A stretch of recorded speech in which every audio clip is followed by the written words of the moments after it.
Hello and welcome to this edition of Dr. Clark Reports. I'm your host, Dr. Gary Clark, and my guest is my longtime good friend, Ms. Lisa Frazier, and she is the Public Information Officer for the 22nd Judicial District Attorney's Office, and it's actually Warren Montgomery, who's the district attorney there, and that's Washington St. Tammany. Right. And yes, Ms. Lisa Frazier, greetings and welcome, my friend. Thank you. It's a delight to be here. Yes, and you are doing so many good things in Washington Parish. Thank you. And I got to say Washington St. Tammany Parish, but you do so many good things, and I just wanted to bring you on to highlight some of the good work that you're doing and talk about what's happening out there with the District Attorney's Office. But so can you please tell my viewing audience about the nature, the duties, and responsibilities that you have as the Public Information Officer for this 22nd Judicial District? Okay, I'm happy to. Yes. So first of all, again, thank you so much for having me on your show. As the Communications Director, Public Information Officer, I'm sort of the office's liaison with the media. The media, as you know, they always have questions. It's a public office. And one of the district attorneys, one of the things he ran on was transparency. And so he wanted to make sure that we are responsive when people call with questions. And so that's part of my job. You know, I take the questions from the media, I respond to them, get the answers that they're looking for. I also do community outreach. We've done a number of really good things in the community. So that's part of my responsibility, and also in-reach in the office. We do things to try to help people in the office to get to know each other a little bit better. Well, that's pretty good. It's multifaceted. Yeah, and that's a two-parish area, and actually it is not my understanding that he is the first district attorney in quite some time, correct? Right. When he was elected in 2015, he was the first new district attorney in 30 years. Yes. The other guy had been in office 30 years. And so, you know, it was exciting for many in the parishes. And I think he's done a great job. And I have met him on occasion, and so and I know he always talked about the good work that you're doing. But what I see is that by this being the first DA in 30-something years, that represents two generations. There's a lot of outreach that you're doing. Right, right, yes. Right. So we're doing a lot of outreach. He's speaking everywhere. I'm sure you've seen him yes. in the community. He's getting around to the churches. He wants people to know him, to know who he is, to know what he stands for, to know what he's doing. And I think that's wonderful. He's very accessible. People are in and out of the office all the time. That's a good thing.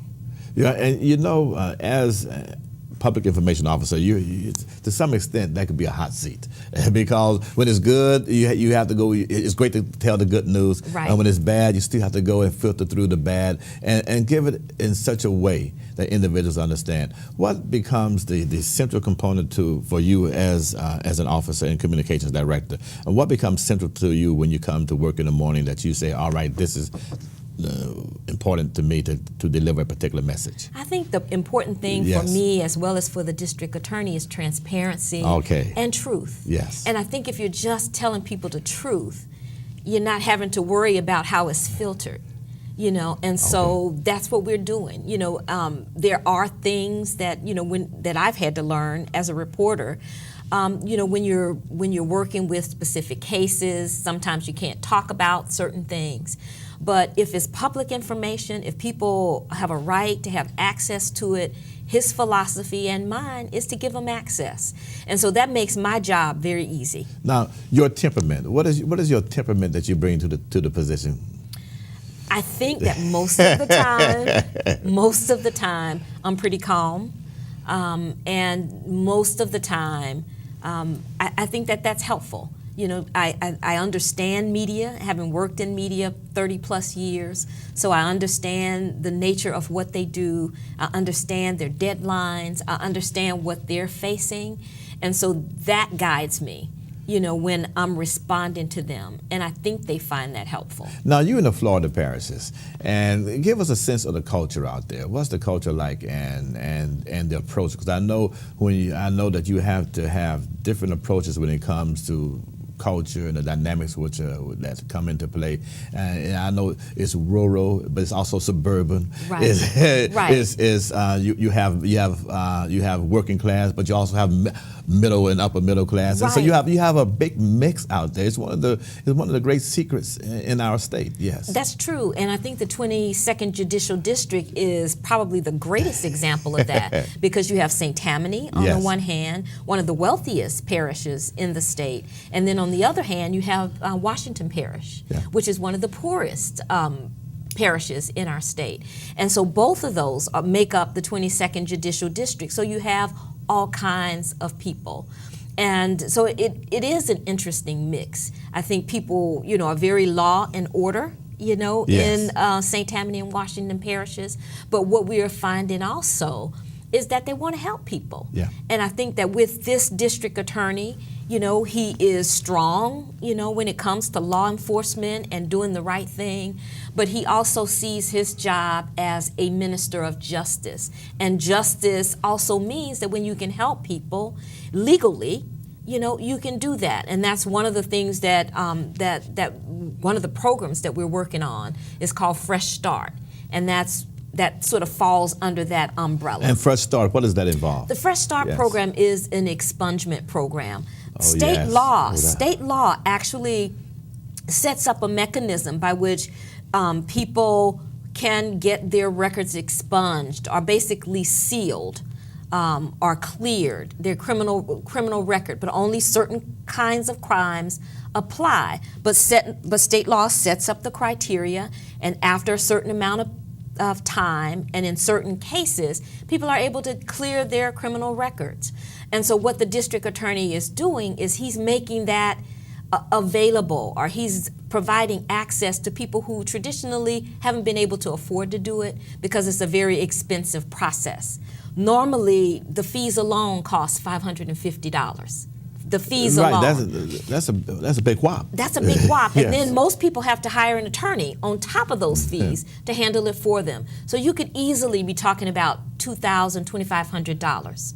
So what he has done, he has asked the sheriff and the clerk of court's office to waive their fees. He's waived the district attorney's fees, and the only remaining fees are $250 per person.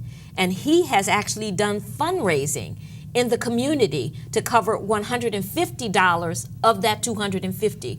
So people are now going to be able to get their records expunged for $100 on one day.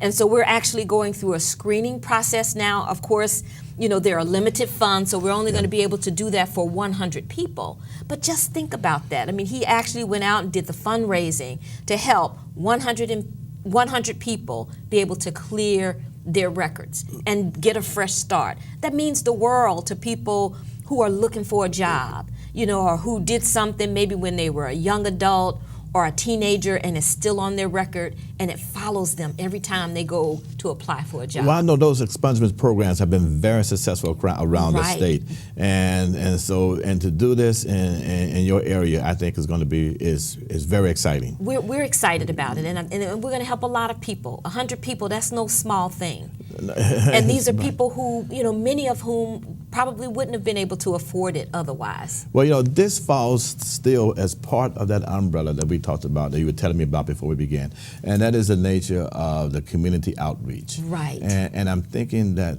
the community outreach is for my purposes, is very, very good, especially when it comes within the criminal justice system, that you have someone that's reaching out in a very positive way. Right. So in your community outreach, and when you go into the community, I would imagine you go to the churches as well. Right. To the churches and to the schools and to the Right. different environments. How are you received? It's been beautiful because, Washington Parish is home for me. Yes. So it's been wonderful to go home, and St. Tammany is close to home. So I've been received very well. People have been just so kind, and I think that they are excited by what the district attorney is doing. So it's been good for me. So, and they like what you do, and they see you when you come, and you're a good name, and you're bringing a very positive, proactive message. Thank you. Now, in the same process, any disappointments along the way that you've seen, or maybe I should not say disappointments, but surprises? I can't say that in this process, yeah. I can't say that I've seen any surprises, but you know, it's different for me being on the other side. So I've had to learn. I've had to learn. I've had to learn some things. Yeah.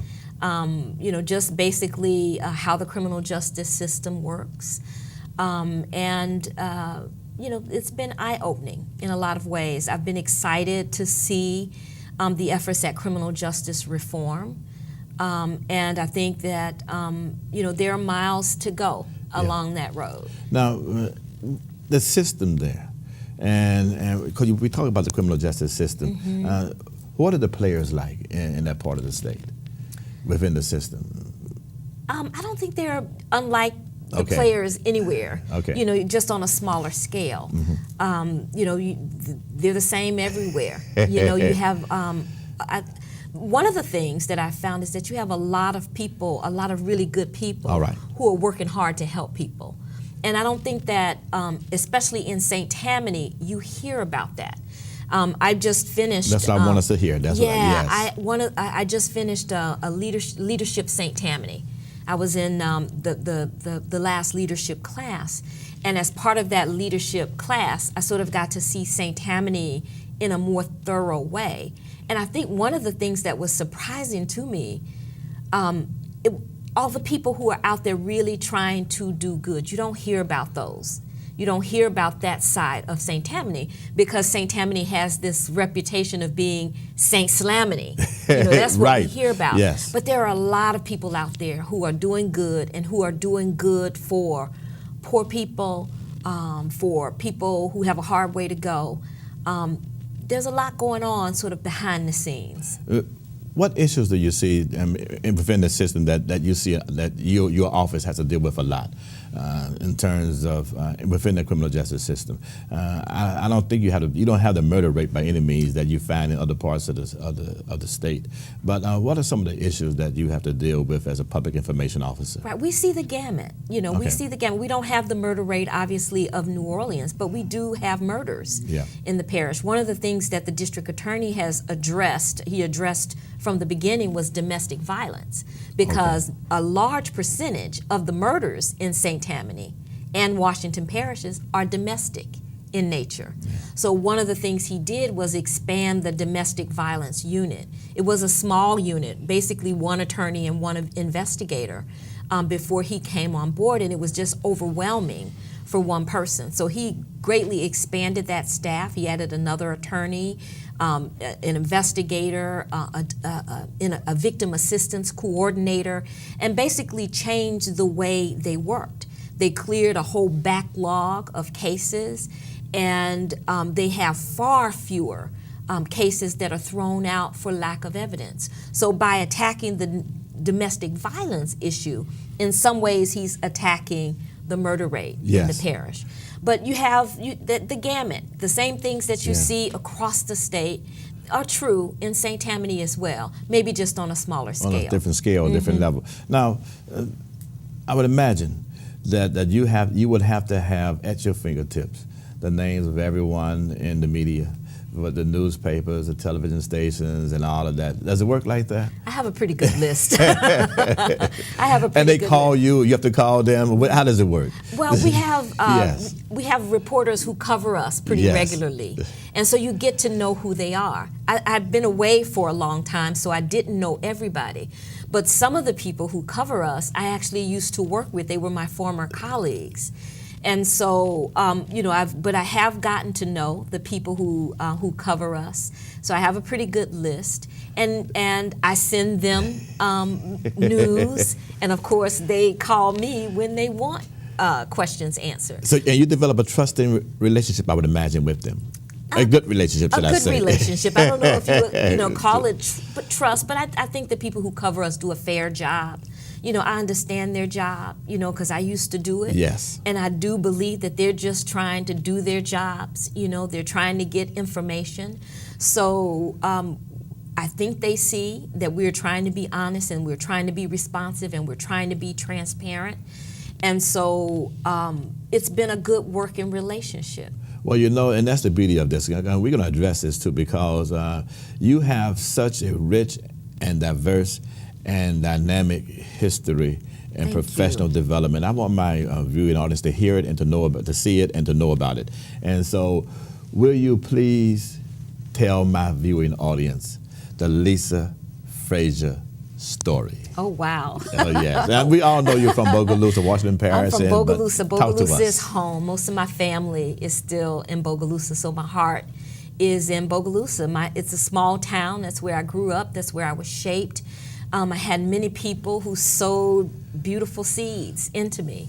Barbara Butler, who was my choir teacher but was much more.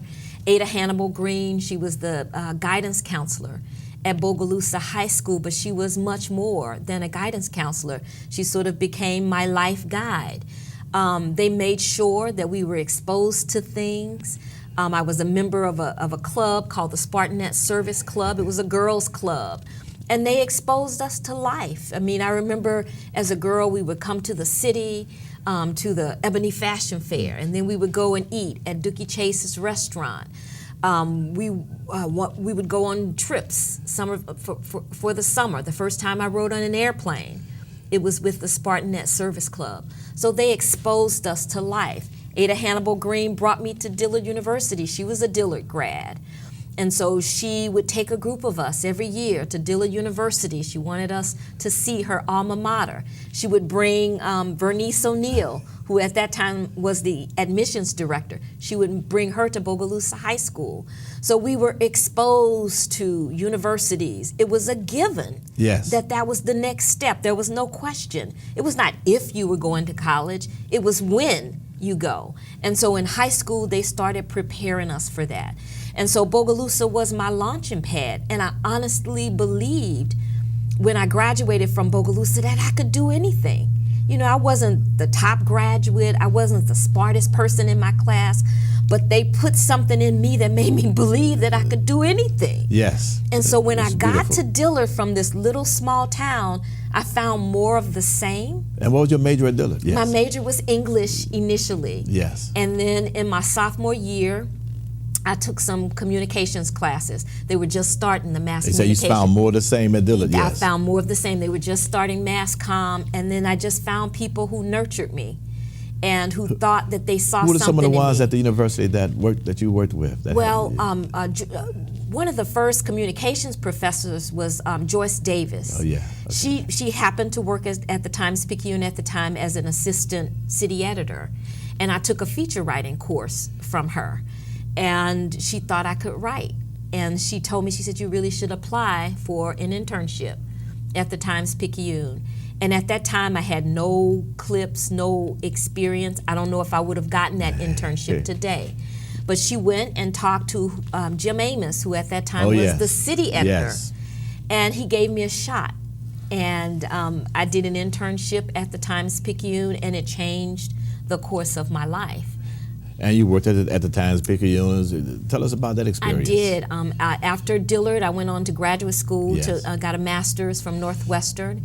I did an internship in Chicago, but I knew I was not ready for the big time at that time. It was a big newsroom, and I just felt lost. And so after I did my internship, I wanted to come home. And so I came home to the Times-Picayune to start out as a reporter. And I started out as a reporter in the River Parishes Bureau. And that was one of our smaller bureaus. And we love the River Parishes. Yes, it was in Laplace, but it was a newsy bureau. There was lots going on. And so I just basically worked my way up over 10 years. And when I left in 1995... You were a writer with the Times-Picayune. I did. I was a reporter. I was a writer. I became a Metro Page columnist. Yes, the columnist. And I wrote some of the best columns ever, yes. Thank you. I wrote some columns that were pretty provocative, got lots of responses, both good and bad. But what I tried to do with my column, Gary, was make people think. Yes. And to help people to see things a different way. I wrote a lot of personal columns just to give people insight to another life. Now I remember one of your pieces that you did dealt with the heart study in Bogalusa. Right. Yes. Right. I was one of the original students in the Bogalusa heart study. So I would write all kinds of columns about people, about life, about politics. And I did that. It was exhausting though. because it was a very inflamed environment. Precisely. Yes, and I got lots of just responses from people. It was exhausting for a young person. I mean, I wasn't that young. I was almost. Oh, you were young. I was young. I was much younger than I am Yes, now, yes. for sure. And it was a lot to deal with. And then you went up to Washington to work with the Washington Post? I did. After I left the Times-Picayune, I went to Washington, D.C. as a reporter for the Washington Post, and I was there for 17 years. And I did all kinds of reporting. I didn't do politics, but I covered Prince George's County, which was a really, really interesting place to cover, because it was like Atlanta in a lot of ways. And one of the wealthiest African-American counties in America. It may have been at that time yes. the wealthiest Yes. and best educated Yes. African-American populace in the country. And it was a majority black county.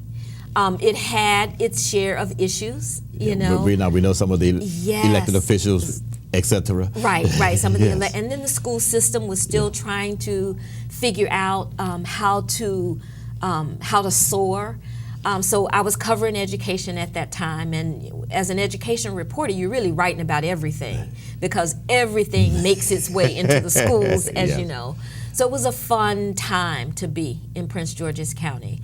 And after a while, after 17 years or so, I was getting older, my husband was getting older, our parents were getting older. We started feeling that tug for home, you know. And the Post had gone through a couple of buyouts, and they offered a deal that just seemed too good to turn down, especially given that we wanted to move back home. The timing just seemed right. My husband was ready to retire. So we made the decision for him to retire and for me to take an early retirement from the Washington Post and move back home. And now we're here, we're blessed with what you have, but that's, life itself follows a very natural course, I think. I think so. And to some extent, and I always say you can't run from your destiny. That's true. That's true. And that's the beauty of it. And now that you've come back, and you see, and you are here, and you've been here for some time now, what becomes, in your view, the primary concerns that we need to be aware of? Because in the parish and also in the state community. You know, I don't. That you see as primary, because I know you're on the ground. Well, you know, I am on the ground, but I'm a mother of teenagers. I'm a mother of 3 teenagers. So, you know, my view is probably warped because everything that I see sort of revolves around them and the things that they're exposed to, and wanting a safe world for them. You know, wanting them to be able to